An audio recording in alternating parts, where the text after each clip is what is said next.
Let us, dear students, let us try to learn helping verbs in our video lessons.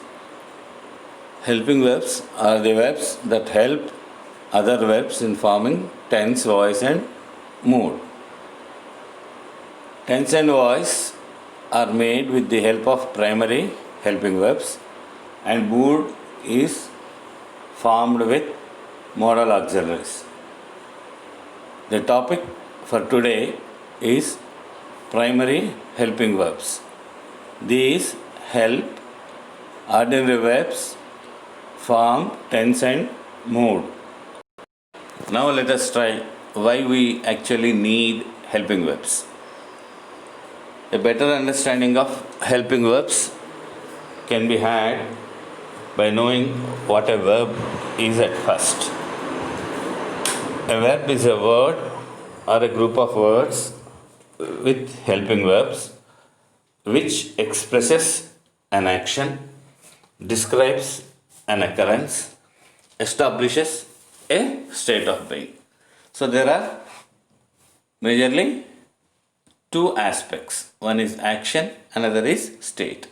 So it expresses an action. He ate an apple.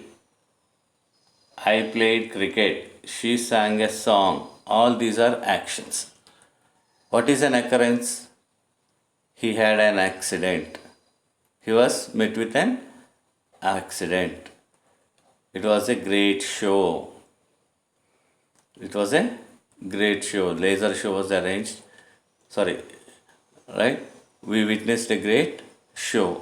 That is an action, whereas arrangement of the show will be an occurrence. So both are in a way related to action. Express an action that is done by the subject, or simply an action that has happened. And it establishes a state of being. What is a state of being? In English, subject and verb are always there for a sentence, right? We need a subject and a predicate, and in predicate, if there may not be other things, but we need a verb. Sometimes we may not express the subject, or sometimes there may not be a subject, but there will definitely be a verb, right? In each and every English sentence, verb will be there. So all the verbs may not express action, may not express actions, right? They may tell you some information, give you details about the subject. So it is called, we call it a state, right? What do these actions and states have? Primarily, actions have tense. Tense means time related action. Time are divided into three major divisions that are present, past, and future. Aspect refers to the flow of action, which we will study. Voice means whether the action is done to the subject or done by the subject. In voice, you cannot express state. Mood is the attitude of the verb. State, there are three kinds of states, that is actual state, change of state, and appearance. What is actual state? He is a doctor. He is a doctor, telling about the profession. He is a very tall, handsome boy. It is a state. He is happy. It is a state. He is very intelligent. It is a state. These are all actual states. He is intelligent, there is no doubt. He is tall and handsome. We are making a factual statement, right? And the verb is in all these sentences does not express an action or describe an occurrence. It only establishes a state of being. These are all actual states of being. Usually, be form verbs are used for giving actual states of being. Sometimes you can also use have, like he has two cars. He has two cars. He has a rich crop of hair. He has two large black eyes. So, means of possession can also be a state of being. It can be the actual state of being. Then, change of state. What is the change of state? From one state, if the subject changes to another state. He was normal now, right? He heard a good news. He hears a very good news and he becomes happy. So he became happy. From being normal, becoming happy is from being very normal, cool, he becomes very happy or excited. When I heard the news, they became excited. When they heard the news, they became excited. So they were not excited before. Now they are excited. Usually it is used with the verb become. And the next thing is appearance. Appearance may not give actual state. Whether it is the actual state or it only appears to be so. He looks hungry. Whether he is really hungry or not, we do not know. Or he looks angry. We do not know whether he is angry or not. Right? The speaker thinks that the subject appears to be so, looks so. Right? It seemed a dangerous thing to do. Whether it is a dangerous thing or not, we don't know. Usually, this state, that is state of appearance, is used with seem, verbs seem, appear, look, etc. And let us go into the division of verbs, ordinary verbs and auxiliary verbs. Ordinary verbs denote action or state, like discussed just now. Ordinary verbs, they tell you of a state of being, or they express an action or describe an occurrence. All the ordinary verbs are known as infinitives. All the ordinary verbs are known as infinitives. That is, to plus verb. To go, to do, to walk, to play, to sing, to write, to read. So these are infinitive forms. All the ordinary verbs are known as infinitives. That is, almost all the English verbs are known as infinitives, but ordinary verbs which express an action, describe an occurrence, or express a state of being are known as infinitives. They have four forms. That is, first form is present form, which is used in simple present tenses, and the first form is usually the bare infinitive, that is infinitive without to. To go will be only go, or for third person singular it adds SRES, goes. Write, writes. To write becomes write. Write and writes. To read becomes read or reads. To play becomes play or plays. That is the first form. The second form is past form, used in simple past tenses, and ordinary verbs have a past form. In regular verbs, they add dr, ed to the present form to make past forms. That is, our irregular verbs change differently. Walk, ed, walked. Play, ed, played. Walked, played. But, write, wrote. Go, went. Drive, drove. And the third form is past participle form. Past participle form is in regular verbs same as the past form. Walked, talked, played. But in irregular verbs, wrote, written, went, gone, drove, driven. This past participle form is used in all perfect tenses and passive forms. And the fourth form is present form. Right? We add ing to the present form. present participle is the fourth form, and we add ing to the present form. That is go, going, write, writing, read, reading, play, playing, sing, singing. And irrespective of whether it is a regular verb or an irregular verb, we add ing to the present form and make present participle. Present participle is used in all continuous tenses, and both participles can be used as adjectives. Past participle is used with a passive sense, so some grammarians call it passive participle, and as an adjective, present participle is used in the active sense. In the active sense. Alright? These are about ordinary verbs, and ordinary verbs have express what? Tense, voice, and mood. Right? What is tense? Time. Time means past, present, and future. And there is aspect. What is aspect? Aspect is the flow of action. Flow of action. Flow of action means the flow of time of action. Flow of time of action. That is, an action may be completed or may be in progress, or some actions are repeated.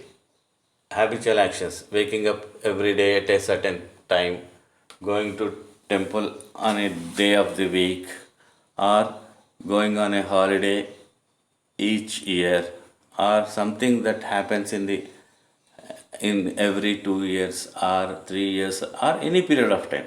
Action that is repeated at regular frequencies are called repeated actions. Aspect of the verb deals with this.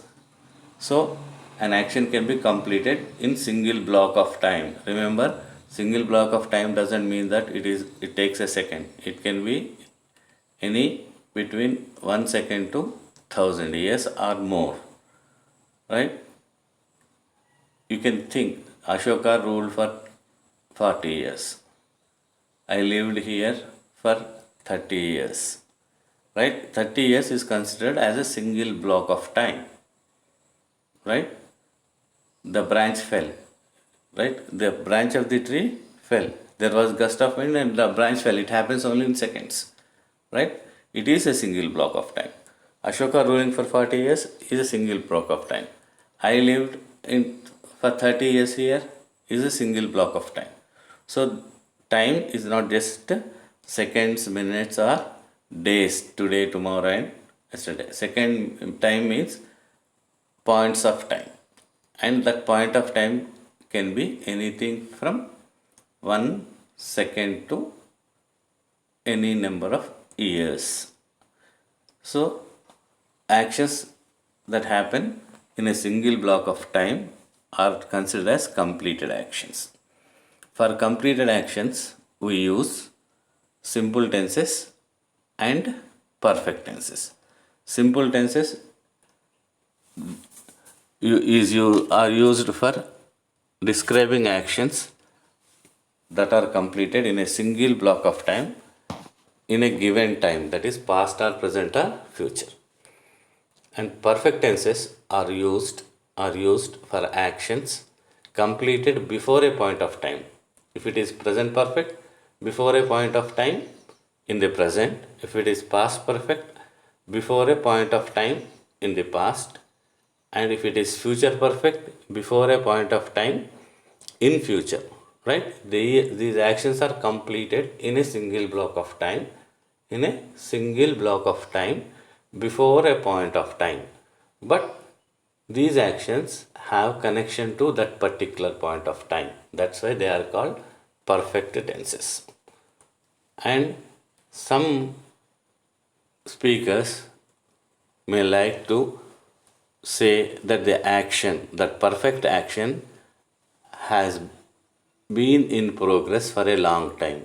Right? According to speaker's wishes, we can combine perfect and continuous and make perfect continuous. So when it comes to tenses, roughly we have just 12: present simple, present continuous, present perfect, and present perfect continuous. Likewise, past and future also have simple, continuous, perfect, and perfect continuous. That makes 12 tenses. 12 tenses regarding their aspects. And there is voice. What is voice? Voice shows whether an action is done by the subject. Rama killed Ravana. Rama did the action killed. So it is active voice. If and passive voice shows that the action is done to the subject. Ravana was killed. The action of kill was done to Ravana, not done by Ravana. Ravana did not kill. He was killed. So the action was done to him. It is called passive voice. And passive voice, except in perfect continuouses, can be expressed in all the tenses. Right? You have to show the difference whether the voice is active or passive. Usually continuous tenses don't have passivity, but in simple present and simple past it can be used. And when we go to mood, mood is the attitude of the verb. Whether the verb makes a statement, it is called indicative mood. When the verb makes a statement, it is called indicative mood.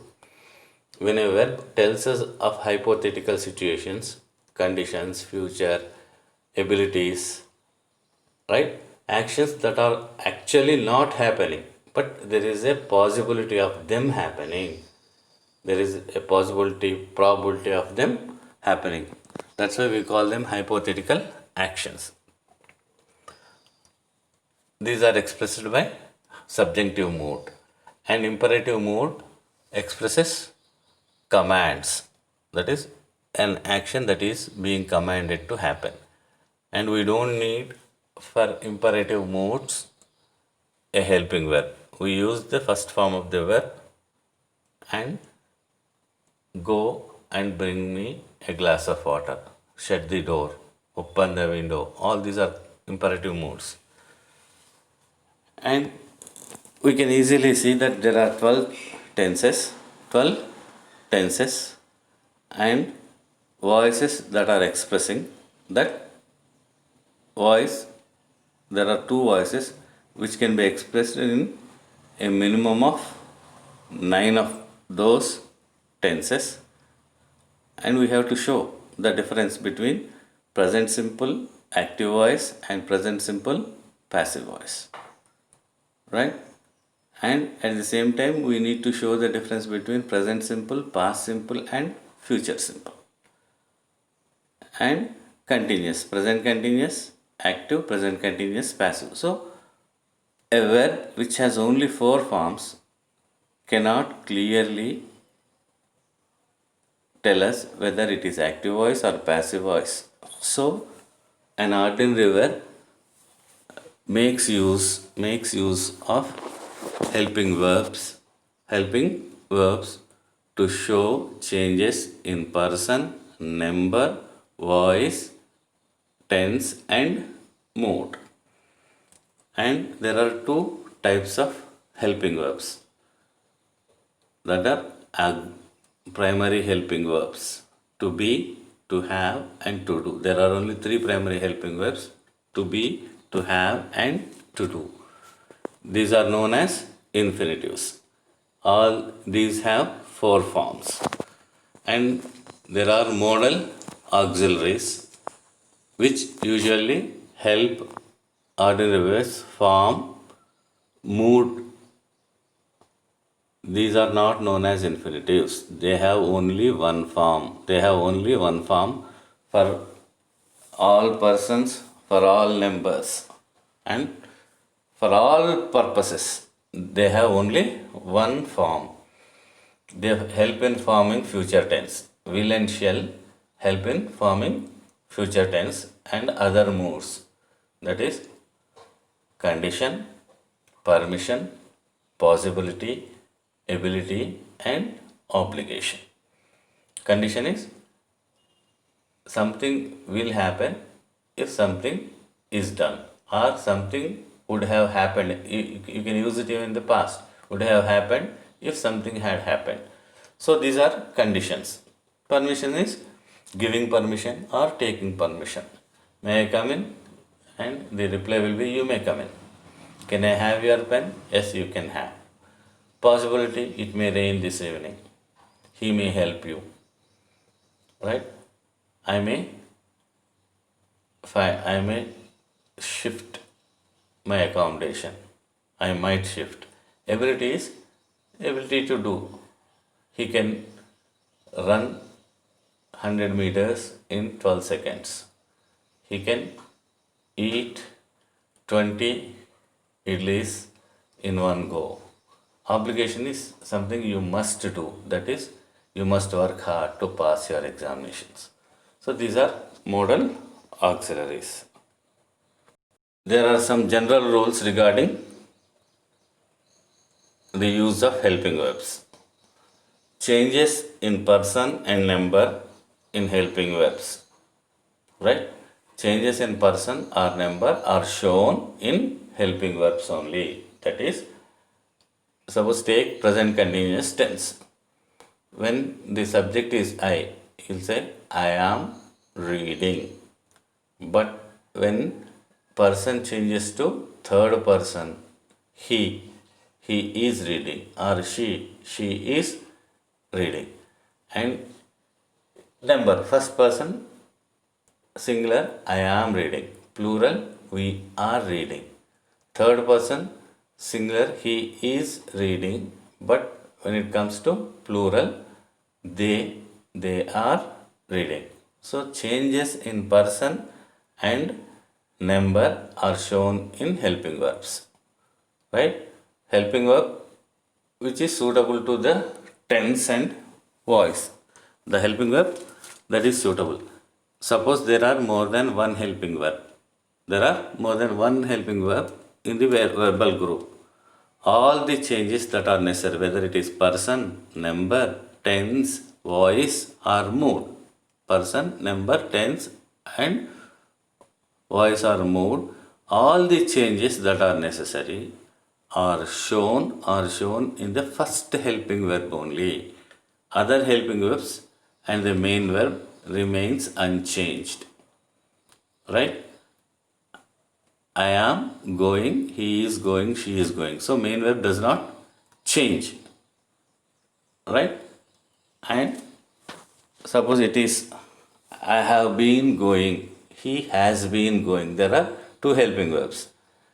I have been going, he has been going, or giving, whatever it is.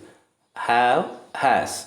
The change in person is shown in the first helping verb, and the second helping verb stays been. Right? So all the changes that are necessary are shown in the first helping verb only. And remember the general rule. When the helping verb be is followed by the ing form of ordinary verb, I am going, he is going, she is doing, they are reading, whatever it is followed by ing form, that means it is a continuous tense. It is a continuous tense. Be plus past participle. I am given, he is given, they are given, they were asked. All this, if be form verb is followed by a past participle, it means passive voice. Passive voice.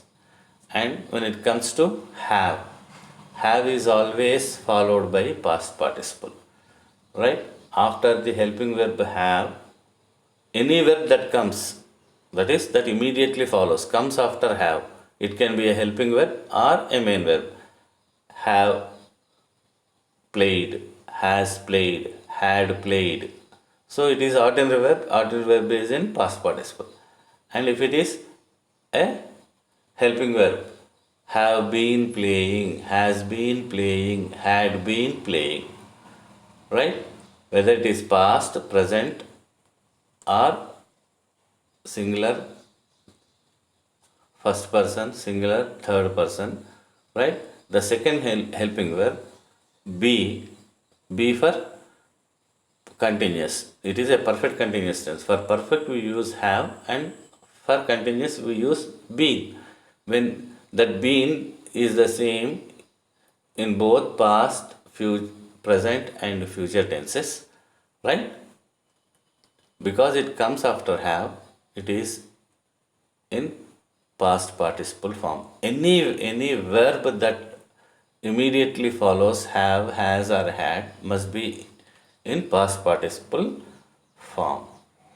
And the helping verb do is used for making negatives and interrogatives of of simple past and simple present tenses. He went, he did not go. He did not go. He sings, he does not sing. Right? They sing, they do not sing. So when you make this negative, use do, does or did. The ordinary verb is present form, the first form of the verb. Right? Even if it is past or change in person, I do not go. Right? I go, he goes, I do not go. Right? He goes, he does not goes. It's not right. What is the correct form is he does not go. He does not goes is not acceptable. Similarly, I went, I did not go, not I did not went, I did not go. He did not go, he did not goes. It is also not correct. He did not go. These are the rules of helping verbs, especially these primary helping verbs, which is our topic today. The first of primary helping verbs is to be. To be is an irregular verb. It is an irregular verb like the other two. The first form of be is bare infinitive be, and am for first person singular, is for third person singular, he, she, it and singular nouns, all are for all plurals, we are, they are plural nouns, and second person singular and plural you. Second form for be, am and is, that is past form for these three, be, am, is, was, and for are it is were. For are the past form is were, and the past participle is been, there no change, and the present participle is being. As a helping verb, it is used in all passive forms and used in all continuous tenses. It is used in all continuous tenses. And we will take up continuous tenses first. In present tense, it is used for present continuous. I am reading a book. I am reading a book. We are reading a book. We are reading a book. They are reading a book. She is reading a book. But when it comes to future, for future we need another helping verb, that is will or shall. So I will be reading a book. We will be reading a book. They will be reading a book. She will be reading a book. So here the bare infinitive be is used after will. Right? We have just discussed the rules of helping verbs. If you need to show a change in person, number, tense, you show in the first helping verb only. So second helping verb should not change. So will or shall is used for future. That is the first one. Right? And be form verb is compulsory for continuous tenses. So for continuous you use be. Which be? Which be should be used? I will, am reading, he will is reading, they will are reading is not possible because the second helping verb should not change. So we take the bare infinitive form be and make it I will be, he will be, they will be, we will be, you will be. So the first form, that is the bare infinitive form, is taken there, right? Same similarly in past continuous, when it comes to past continuous, I was reading, he was reading, she was reading. But when it comes to plural, we were reading, they were reading, you were reading. And I have just discussed future continuous, will be or shall be, and ing form. The ordinary verb is always in ing form in all continuous tenses. And when it comes to perfect continuous, it will be I have been living here, he has been living here, they have been living here. In perfect continuous tenses, have, has, or had is used for perfect to it, right? Have, has, had indicate perfect tense, and we need continuous be for continuous. So after have and had, like the general rule, be should be in past participle form because it immediately follows have been, has been, had been. And the order will be in ing form. Have been living, I have been living, we have been living, you have been living. But she has been living, he has been living, right? The cat has been living with us for 20 years. So like that, it, right? Not only past, present and future, even in modal tenses you can use. He could be sleeping now, they may be working at the check post, right? Even then, the modal helping verb can, may, could, would, should, all these are followed by be, not am, is, are according to the subject, because there is a helping verb in the beginning and the verb be is followed by the helping verb. It is always be. I could be working, not I could am be working, or he could is be working. He could be, I could be, they could be, right? So after a helping verb, if it is in simple thing, if it is not has or have or had, it is be, right? With have, has and had, it is been, right? To indicate continuous, after have, has, had, past participle been is used. After will, shall, can, may, could, would, ought to, right? The bare infinitive form be is used in all continuous tenses. And helping verb be with past participle is used in all passive forms. What is passive voice? Passive voice tells that the action is done to the subject. I give means active voice, but I am given means passive voice. Here I give, I, the subject I does the action. I am given, the, right, the action give is done to the subject.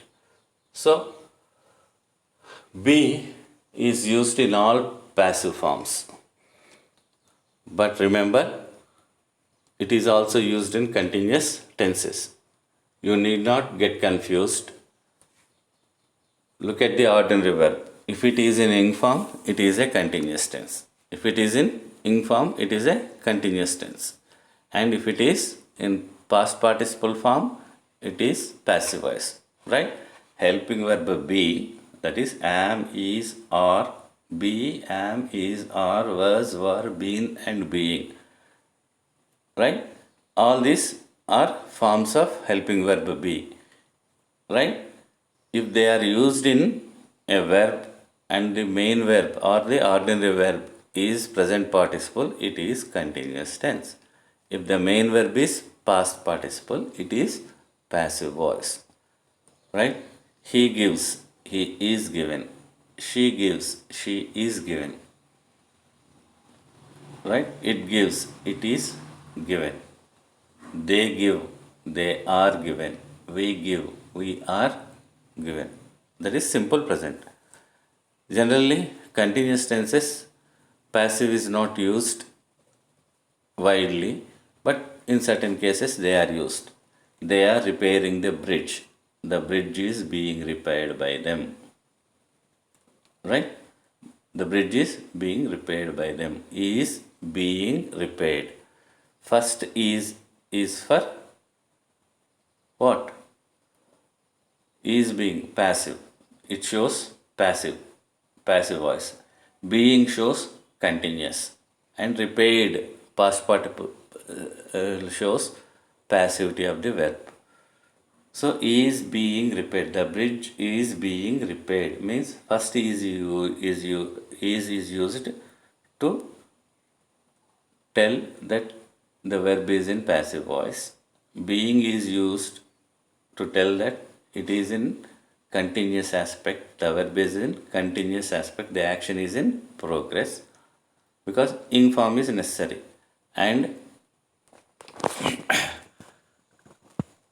the main verb is in past participle. So it shows passivity. And he has given a lecture. A lecture has been given by him. Right?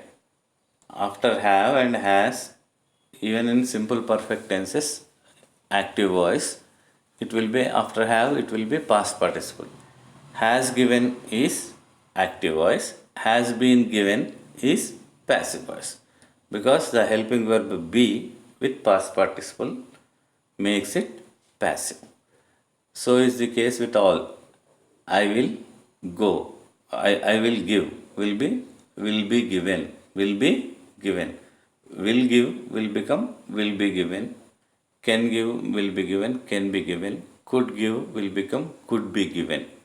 So here after modal helping verbs will, shall, can, may, could, would, etc.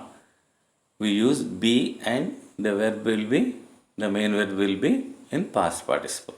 This shows passivity. And before we close our discussion on be form verb can also be used as a main verb, infinitive and main verb. It usually tells a state of existence, that is age. I am 10 years old. I am 10 means I am 10 years old. He is 20. He is 20 means he is 20 years old. I was 20 when I got my job means I was 20 years of age. He died at 72, that is he died at the age of 72 years. Right? He will be 50 next March, that is he will be 50. You can use it in any time, past, present and future. Height, weight, size, etc. He is 6'3" means he is 6'3" tall person. He weighs 20 pounds. You can say he is 20 pounds. Right? Size, he is tall, he is fat, he is slim. Right? You can even say feelings and states. He is happy. I am sad. Right? I am sad. He is happy. He is angry. All the emotions and feelings you can express, even the states. That is profession. He is a doctor. She is a nurse. They are carpenters. Whatever it is, they can use the state, all the states, whether it is actual state, change of state or appearance. You can use be form verb with states, and it also shows behavior also. He is slow. He is slow. He slow means he is slow in doing. He is rough. He is rough and gruff. He shows kind of behavior. And be plus infinitive shows future reference. Suppose somebody uses be plus infinitive. I am to tell you. I am to tell you this. I am to inform you this. He is to do this. So it is used with future reference. With future reference, and it can, the sentence or the action in the main verb is conveyed on behalf of a higher authority. When I say I am to inform you that means that I am not informing you, right? Somebody asked me, somebody who is higher in authority above me asked me to inform you. Inform you. I am to inform you means that conveyed on behalf of a higher authority. And I am to inform you. That is with future reference. And it plus be is always used as singular. Is used for time, distance, weather and cost. That is, it is 10 o'clock now. It was 10 when we reached home. Distance. It is 20 kilometers from our town. It is cold. It is cold. It is hot. Weather. Cost. Right? It is 10 rupees. It is 20 rupees. Right? Cost also you can tell. There plus be. Something existence tells us there are 20 cows in the field. There are 30 apples in the box. There is a spare brush in the bathroom. So something that is existing. And when you have to use be in continuous tenses, you have to use be twice. He is being slow. They are being fast. Whatever it is, you have to use the first e is for continuous tense, and as a main verb it should be in ing form. For continuous be also ing form is being. He is being slow. Generally this is used for actions the speaker does not like or does not approve of. And let us see a conversation. Oh, you are being too slow. So the speaker does not like you, that is the person, being very slow. And the reply can be, I am not being slow, I am being careful. I am being careful. So he also does not approve the disapproval of the speaker. So replies so. Have is known as infinitive. The present forms are have and has. Past is had, past participle is also had, and present participle is having. As a main verb, it is used with the meaning possess. He has 2 pens, means he possesses 2 pens. He has 20 pens, means he possesses 20 pens. And it can also mean eat or drink. I had my breakfast. He had tea in the afternoon. And sometimes it can even say state, we had a good time during the holidays. We had a good time during the holidays. You can even sometimes say the give state. And when be is used for size, weight, etc., right? He is a tall person, but he has good crop of hair. He has large black eyes. He has broad shoulders. He has strong hands. Has with the meaning almost as possess, but when it is used with parts of body, it also expresses a state. Have as a helping verb is used in all perfect tenses. That is, I have gone. he has gone, she has gone, we have gone. And generally after have, like a general rule, the ordered verb is always in past participle. Past participle. But when it is in passive voice, have been and past participle. I have been given, he has been given, right? Have plus been plus present participle will make perfect continuous. They have been working, he has been working, I had been working, had been working, depending on the tense. I will have been writing, she could have been writing, whatever it is. So they can be used been and ing form for continuous. To do is also known as infinitive. The present form is do or does. Past is did. Past participle is done, and doing is the present participle. It is, as a main verb, it is used with the sense to do. As a helping verb, it is used for making negatives and interrogatives for simple present and simple past tenses. Right? Negative is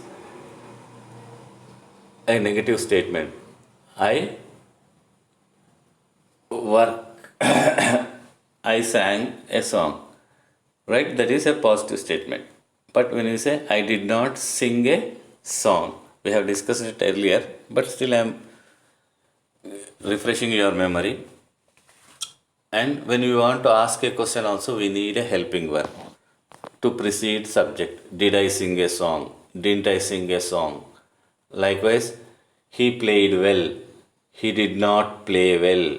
Did he play well? These are questions. Didn't he play well?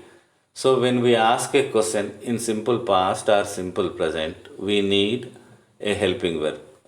Right? For simple past and simple present tenses, there are no helping verbs. I give, I play, he gives, he plays, she gives, she plays, right? And I gave, he gave, she gave, it gave, all these do not have helping verbs. But we need helping verbs for negatives, right? The negative particle not should be used after the helping verb and before the main verb. So when there is no helping verb, that is the case of simple past and simple present, we use do and does for simple present and did for simple past tenses in making negatives and questions. So rounding off our discussion on primary helping verbs, let us conclude that primary helping verbs help ordinary verbs to form tense voice, and certain helping verbs help them in forming mood. They are called modal auxiliaries, and we will discuss modal auxiliaries in our next lesson or next video lesson. And there are 3 primary helping verbs. All these are known as infinitives, and all these are irregular verbs. That is, they have 4 forms that are irregular. And to be is used in all continuous tenses and passive voices, and have is used in all perfect tenses. Do is used for negative and interrogatives in simple past and simple present tenses. And modals are modal auxiliary verbs, which we'll discuss in our next video lesson. Modal helping verbs help ordinary verbs form a mood. Especially these moods are future, condition, permission, possibility, etc. Right? How each modal verb is used, we'll discuss in our next class. Thank you.